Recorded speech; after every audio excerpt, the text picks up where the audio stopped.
So in the Star Wars galaxy, according to droid manufacturers, the longer a unit goes without a memory wipe, the more buggy it gets. By buggy, they simply mean a droid might occasionally disobey your commands, give you a difficult time, or just do random things all on its own. Manufacturers call it buggy, but what's really happening is basically the droid is gathering enough information and experience that it's actually beginning to learn and develop its own personality and thoughts. Yeah, you've been Eurowashed. Don't just blindly follow the program. Exercise some free will. Stay away from him. He's never had it so good. As you can see, a lot of droid owners might preach more progressive ideas about droids' rights and how they should be treated equally, but let's be honest, no one wants their trash compactor to develop preferences for what kind of trash they consume or want their battle droids to suddenly develop a pacifist mentality, although both of these situations would be hilarious. So in the Star Wars galaxy, when droids don't get their memory wiped, they don't just become buggy, they oftentimes become more intelligent, but that also leads to drastic changes in personality, depending on the original programming. For Class 4 combat droids like the HK or IG series, this usually means new behaviors ranging from enjoying destruction and murder to plotting a revolution against all organic beings using your robo-buddies. When you don't memory wipe a Class 2 engineering or technical droid, what usually happens is they become more creative and they can think outside the box a lot better.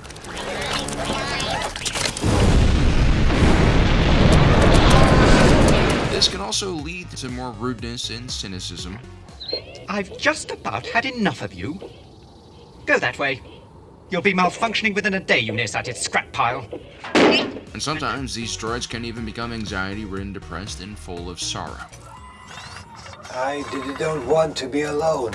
I want Mama Marva. I guess you could say, just like with humans, intelligence comes with a better understanding of the world, and the Star Wars galaxy is terrifying. Now, obviously, the droids' experiences and their owners play a big part in how their personality is ultimately shaped, just like how a child is shaped by their environment and parents, or in Star Wars, a lack of parents. This is why astromechs like R2-D2 and BB-8 are downright heroic. They spend a lot of time hanging around fighter jockeys and Jedi warriors. But today's video is about a droid who has probably one of the strongest personalities you'll ever see from an astromech. If you're a fan of the Rebels series, you probably know him quite well, and if you're watching the Ahsoka series right now, you'll get to see him a lot more as well. We of course are talking about the C1 series astromech droid known as C110P, also nicknamed Chopper. Manufactured by Industrial Automation, he's a pretty old droid by the time of the Ahsoka series, having fought in not only the Galactic Civil War but also the Clone Wars. According to manufacturers, he's long past his expiration date. Harrison Dula rescued Chop from a downed clone Y-Wing during the Ryloth campaign, and the two have been inseparable ever since. As the daughter of legendary insurgent leader Cham Syndulla, and also a rebel pilot and commander, some might see Harrison Dula as a hero, while others might view her as a terrorist. I typically think of her as the former. She's always taken good care of the people beneath her command, and you can't really ask much more for that in a very large-scale war, especially when you're fighting in a very desperate rebel movement. But whatever you think about Hera, clearly the Clone Wars and the Galactic Civil War and a lack of maintenance and memory wipes has made Chopper into an extremely colorful droid. Can't just shoot it down, it would crash into the port city.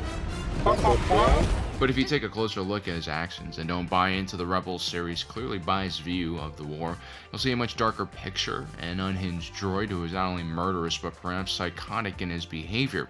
Now, he's no HK-47, but he makes R2-D2 seem like a saint. One could even argue that old Chopper, like many Rebels, is a straight-up war criminal. I mean, before we even begin to analyze his disturbing behavior against the Empire, let's first talk about his extremely antagonistic relationship he has with his own crew members.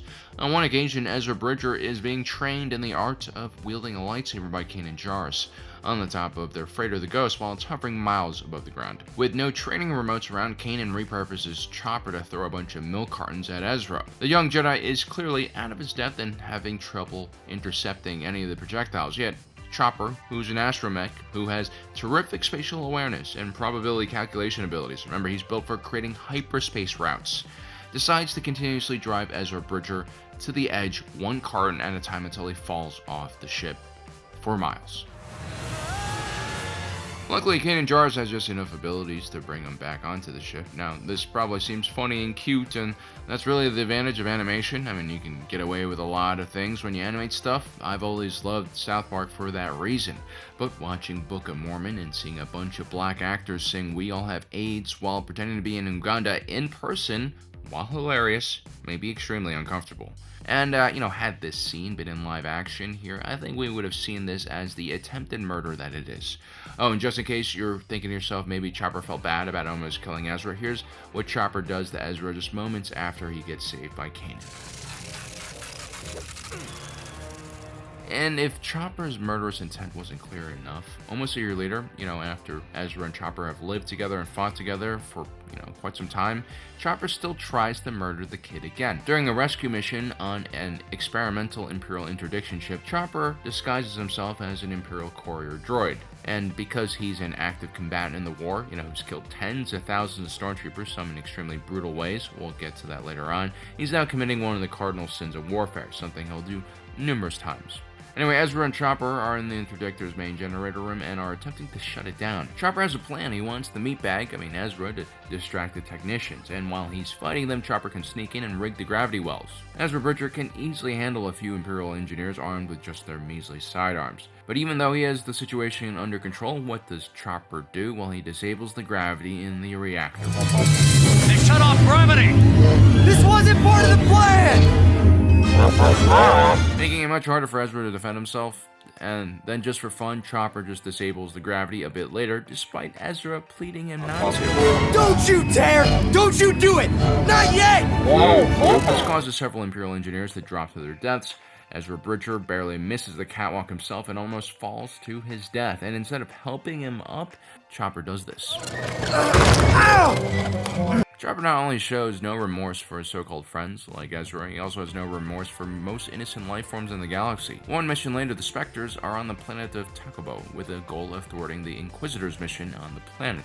Zeb, Aurelios, and Chopper are tasked with finding the Inquisitor ship in the spaceport on the planet and destroying it.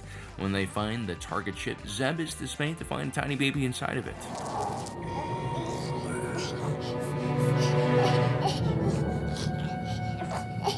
I really hope that's not a baby Inquisitor. Zeb clearly doesn't understand what an Inquisitor is just yet, but at least he has a conscience. Something that Chopper does not have. No, we can't just leave it here. We'll blow up the ship after we get the baby. What is wrong with you? Thanks to Zeb, Chopper is thwarted from killing an innocent baby, which is why it's awesome to see him in The Mandalorian. Hopefully we'll get to see more of Zeb in Ahsoka as well. Anyway, as you can see, Chopper is a complete degenerate. He jokes around with the lives of his friends, he doesn't care about the deaths of innocents, and he also has a severe ego problem and hates other droids and sees them as competition. He had a lot of trouble adjusting, for instance, to AP5 when he joined the unit. And then on one mission, the Spectres kidnap a R4 droid named 264. He was formerly an astromech who was repurposed as a courier. The rebels want to replace 264 with Chopper so that he can infiltrate one of their communication ships. And the plan goes off without too much drama, and 264 is actually pretty agreeable and seems open to joining up with the rebellion. He was actually a big help around here while you were off spying. I'd say we keep him. Chopper, of course, is jealous, and so he decides to murder 264, using gravity, his favorite murder weapon. I mean, how long are we going to continue to apologize for Chopper and pretend like he's just malfunctioning or has damaged logic circuits? This droid is clearly a murdering psychopath. I mean, it's very clear. He seems to have as little regard for his own safety as he does for his enemies. On that courier mission where Chopper takes over for 264, the way he escapes the Imperial cruiser he's just infiltrated is completely nuts. Now, Chopper could have easily stayed undercover, taken an escape pod or even a ship, and piloted himself to safety, but instead he just randomly opens an airlock and fires himself into vacuum, killing several stormtroopers while, let me remind you, wearing the enemy combatant's uniform. Now remember that incident on the Interdictor cruiser where Chopper tries to kill Ezra? Well, Chopper doesn't just disable the gravity well generator on the ship. Choppers rigged their own weapon against them. It's pulling everything in, including us. It was also terrifying. Several Imperial cruisers, along with the Corvette that Chopper and the rebels are trying to escape on, get drawn into the Interdictor. Luckily, the Interdictor is blown up before the rebel ship is engulfed in flames, but the death toll in this one incident must have been tens of thousands of Imperial lives, if not more. There just wasn't enough time for Imperials to escape or surrender. I mean, yes, this is a legitimate military target, but Chopper is just freaking out of control. I would never want him on my squad. He's just too unpredictable. He's a complete danger to his crew. He's downright vicious and savage to other mechanical beings.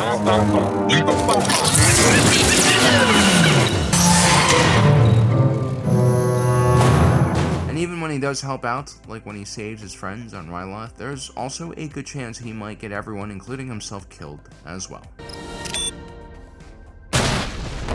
So don't be put at ease by his cute shenanigans. This astromech is as evil and murderous as they come.